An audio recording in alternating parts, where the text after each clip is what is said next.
If people say that diversifying business is a good thing, I say diversifying early is a crime.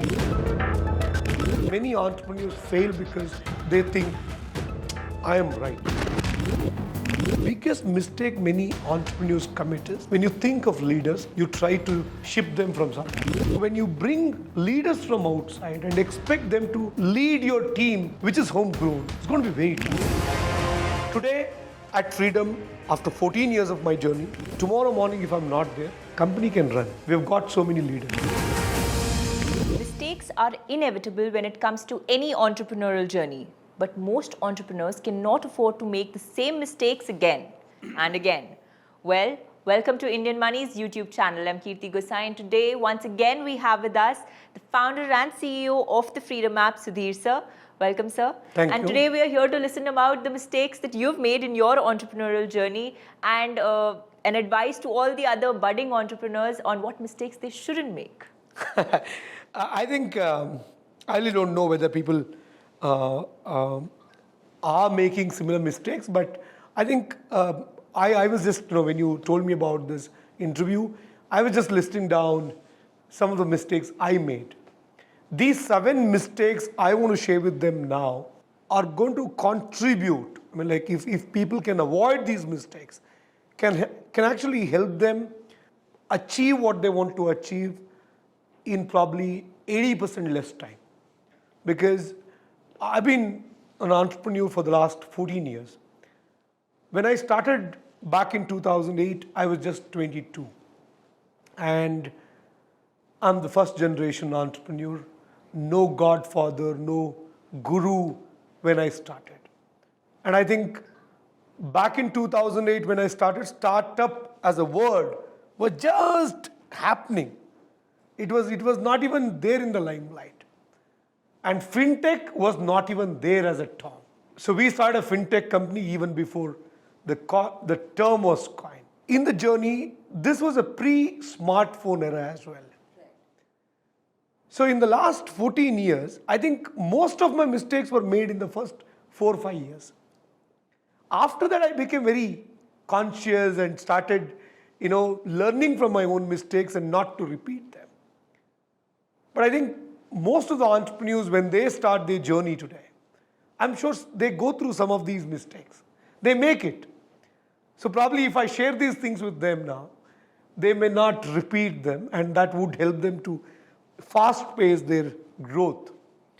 So first mistake I want to share with them is, when I started back in 2008, it was a financial education company, but then there was no revenue from the financial education business. So I was kind of thinking, how do I make some quick bucks, to sustain, because I was not raising money that time. It was all bootstrapped. So I started thinking of giving stock tips, because that was something which I had naturally because I was investing, trading. And there was a huge opportunity out in the market where people wanted stock tips. Unlike today, there were no such regulations to govern it as well. It was like easy entry. We started that, and that started doing pretty well. Fortunately, our tips helped people make money. So that was the first diversification I did. So I think, if people say that diversifying business is a good thing, I say diversifying early is a crime.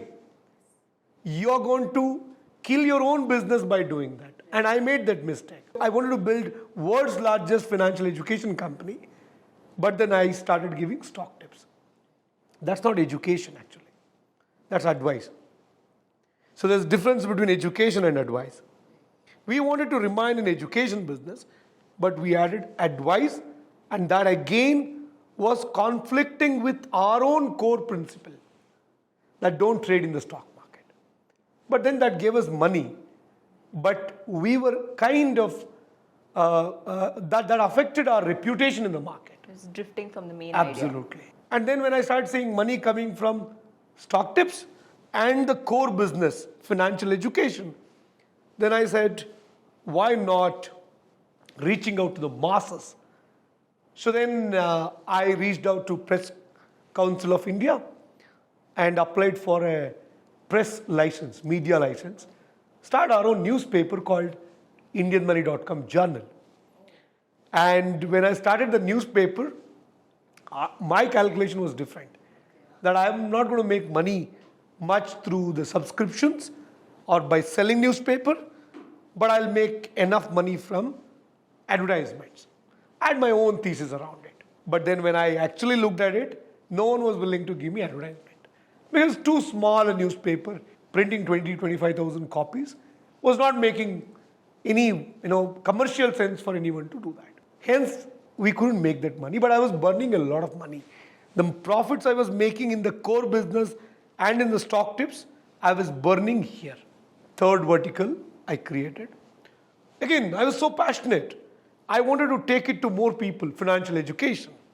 So I started thinking, can I also reach out to universities and institutions, ask them to provide financial education to college-going kids? That worked. We launched a platform called Money School. It was like, in every college they have a website. They have websites, right? Like home, about us, courses, admission, things like that. We proposed them at another tab called Money School. On click of a button, it takes you to a page which looks exactly like college website, but then it used to be on our server. It was our subdomain. Colleges liked the idea. We built it. We invested money. Students used it, but we didn't make money. So it was difficult to survive. So by doing these 4 diversifications, my core business didn't grow. I took away the profits from the core business to build other businesses which were not going to make money in the future. If I would have concentrated and reinvested the profits of the core business into the core business, today we would have been a unicorn already. I wouldn't have lost so many years of my early entrepreneurial journey. So I feel unless you build one large business, which is like a cash cow, which is like doing pretty good, you are the dominant player there, don't diversify. Otherwise, pivot it. Pivot is different from diversification. Like in 2020, we were doing about 5 crore monthly revenues and March, February timeline. And we decided we have to move from call center driven business model to app driven model. This decision we took in 2019, June, July. Then I experimented with Financial Freedom Workshop. That was a pilot. That pilot worked. We launched Freedom App on the 20th of March, 2020. And then April, after the national lockdown, due to COVID, our business, which was contributing about 5 crore monthly revenue, went down to 0. And I used it as an opportunity to do this kill the holy cow movement. I killed my whole business, which was contributing 5 crore business revenue per month, and I rebuilt it. That was a pivot. The reason I did that is because I felt 5 crore monthly revenue is not a big thing. Not a big thing. And is that going to become 50 crore? No. So why should I hang out with something which is not going to become big? So if you ask me today, we are a 14-year-old company with a 2-year-old product. It's a 2-year-old product. So now we want to take it to the next level. So this is the difference between pivot and diversification. Adding more business lines because this is not doing good. The bandwidth required to run every new business vertical is same. And you will be distracted. Don't do that mistake. It is super important that you focus on one big idea, pursue it, and make it a success. So now we have, after all the experiments, we picked up this. Now we know we are a Sunicorn. We are going to be a unicorn. We're going to build a global organization, and it is going to be available everywhere. Whatever the revenue we achieved after running Indian Money in 12 years, we've done almost double in less than 2 years. I think that's the success of having the right idea and focusing on one. Don't diversify. So my first mistake is diversification, and that is your lesson. Don't diversify your business too early without really establishing one. The second mistake I feel I made is, when it comes to hiring, in the early days, it was like very difficult to hire people. So whoever comes on our way, we used to hire them. It was not like I had a proper JD, proper org chart, and then I knew why I need them. I had predefined KPIs. No, that was not the case. I feel someone is good, okay, hire them. Then decide the role, then decide the JD on the go. And that created a big problem. I feel even if you are on the day zero of your business, have your org chart ready. Have a JD for every role. See, an entrepreneur is like a cinema director. The way a cinema director, before he starts shooting the cinema, he has to have a story ready. So as an entrepreneur, do I have my story ready? If my story is clear, then do I have the screenplay ready? First, second, third, fourth, what is first? Many entrepreneurs, they don't know what is first for the business. What is second? What should happen third? And the third one is, like the cinema director has got dialogue, here you should know the org chart, the JD, the KPIs, everything should be defined. All the nitty-gritties, the small aspects of the business. Like you always say that, hiring not the best, but the right person for the role. Absolutely. And the fourth important for an entrepreneur is, like a cinema, casting. You should have the right person for the right role. As you said now, this is what I believe in. I don't need the best people in the world. I need the right people for my business. Right? If I have the right people, I know they're going to contribute. Some of the people we have in Indian Money today, Freedom App, they're not the best people. I really don't know whether, if they go somewhere else, they'll be able to do as much as they're doing here. But here, at Freedom, they're the best. Because they know their job. They are meant for this role. So I think that matters. Sometimes what happens, entrepreneurs, they think by bringing the best person of another company, they can build a best company here. That's wrong, right? Think about it. If you catch a shark in the sea and demand that shark to play in the playground, it won't survive. Shark can do its job of play only in the ocean, not in the playground. So you should know who is good or who suits where. All that is important. That's the second part when it comes to hiring. Hire the right people, not the best. And have your JD predefined. Everything should be clear. That is super important. And the next one. So now, first mistake is diversification. Second mistake is hiring the right people, which I didn't do in the beginning. The third one is, of course, having the JD for every role, which is again very important. If you don't have it, don't hire them. If you are not able to write one-page JD for a role you are hiring, then you don't need them. You don't know why are you hiring them. Then why are you hiring them? Because you have money to pay? Don't hire them. Fourth mistake which I committed in the beginning is, I think in the beginning, I used to think like you have one leader and everybody is here to work. No, that's not going to work. As you build a big organization, you need leaders at every level. You have a cafeteria, you need a leader there, not a servant. You have a MIS team, you need a leader there. You have a finance team, you need a leader there. You have an accounts team, you need a leader there. You have a sales team, you need many leaders there. Every team has to have leaders. And every team member should be empowered to become leaders. I think creating leaders is super important, and entrepreneur has to spend good amount of time to build that.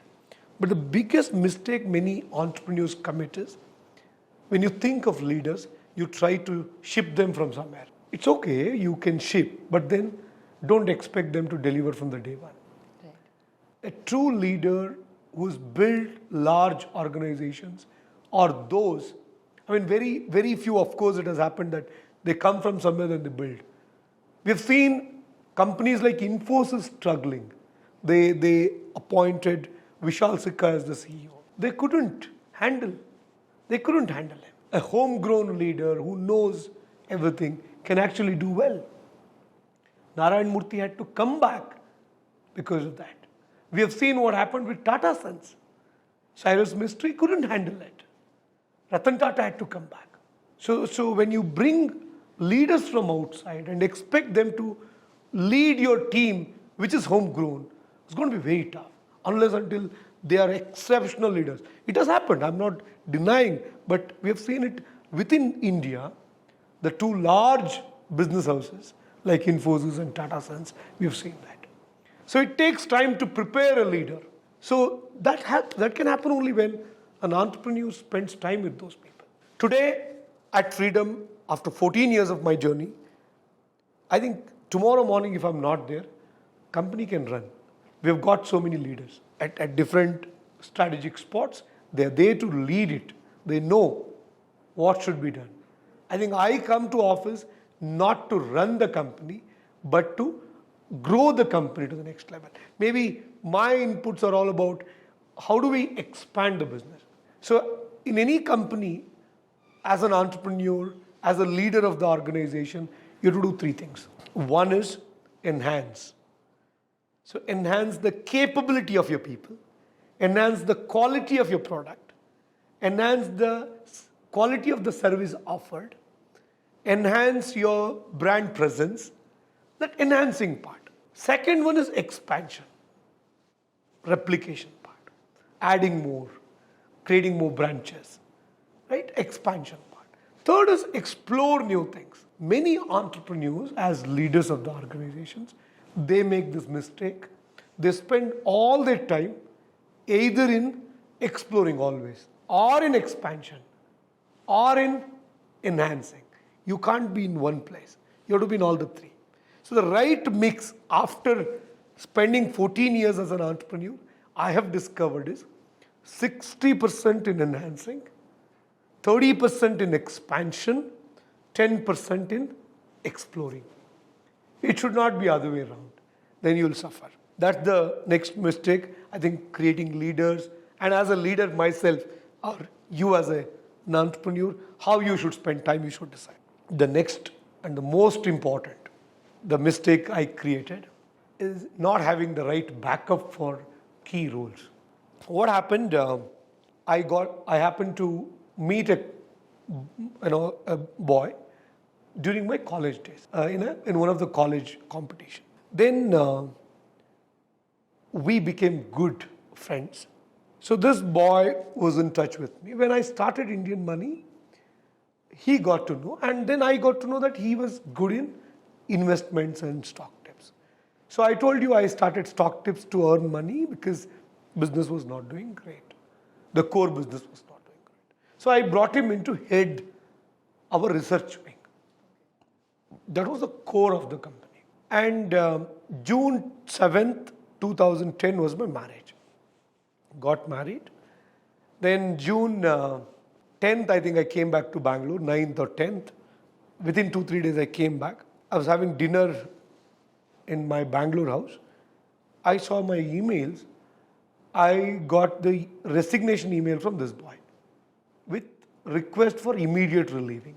I was like, he's my friend and he's the head of research, and I had no backup for his role. Because I was so confident this guy is going to be with me. I'd given him ESOPs and all that. I was like shocked. The only person I was able to see right in front of me was my cousin who had just finished his graduation, just given his exams, and was waiting for his results.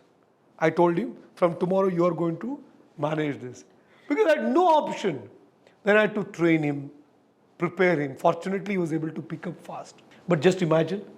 And you know what happened? I had booked for my honeymoon, booked the tickets, everything. But because of this guy's resignation, I had to cancel it. So you need to have backup for your key roles. It's not that you don't trust them, whatever may happen. They fall sick, they meet with accident, they die. You can't let your business go down, because a business is not just about one individual at all. I think when you start, it is about you. As you start building, it's about everyone who's involved. Tomorrow, for something happens to me, if this business dies, what will happen to all those employees who are dependent on it? You have to have a backup plan for your business. So backup for every role is super important because, of course, business is driven by people. And the next mistake which I committed, which I don't want everyone to commit, I think in the initial days of my business journey, entrepreneurial journey, I was very fixed. I was like, this is how it is. My beliefs were all very firm and fixed. This is how it is. I used to say, if you come to me with an opinion, I never used to accept it. And that actually put me down. That failed me many times. That's why I keep saying, you should be firm on your goal, vision. But that's clear. Your target is clear. But the certain beliefs you carry, that changes with time. Your belief may not be right always. It changes with time. So I think if you ask me, at Indian Money, at Freedom today, a lot of things have changed. And I think that happens only when you are flexible in your beliefs. When someone says, that's not right, that's not how it is, accept it. Many entrepreneurs fail because they think, I am right. That's what people say. Boss is not always right. Should not be. And the last one, I think this is the most important lesson for every entrepreneur. During my initial days, I used to have this belief or feeling that I know everything, I can do everything. I started growing only when I realized I don't know everything, I can't do everything. If every entrepreneur starts realizing this, that he can't do everything, he doesn't know everything. I made big mistakes in the beginning just because of this one attitude that I know everything, I can do everything. I was like getting into everything. I agree, sometimes you are the best in certain things, but let your people drive it. You be their consultant, be their coach, not the boss. Leader is always a coach and a consultant to his people, not a boss. Boss says this is how it should be done. Coach and consultant interact with people. So one of the leadership principles at Freedom is consult and co-create. Every leader has to do that. It should never be like, I know this is what it is, this is how it is, do it. No. Sometimes you have to let them make mistakes. So you will be able to find people who complement you only when you know this truth. Otherwise, you try to get people who can do whatever you say. You want to bring people who can complement you, then realize this, you don't know everything, you can't do everything. So I think that's about my entrepreneurial journey and the mistakes I've done. Thank you so much, sir. That would have given a lot of clarity to a lot of budding entrepreneurs in India and, of course, around the world. With that, it's a wrap on this episode. And we'll be back with more such interviews which will give you a lot of clarity when it comes to your financial life, when it comes to your business life. It's a wrap on this video.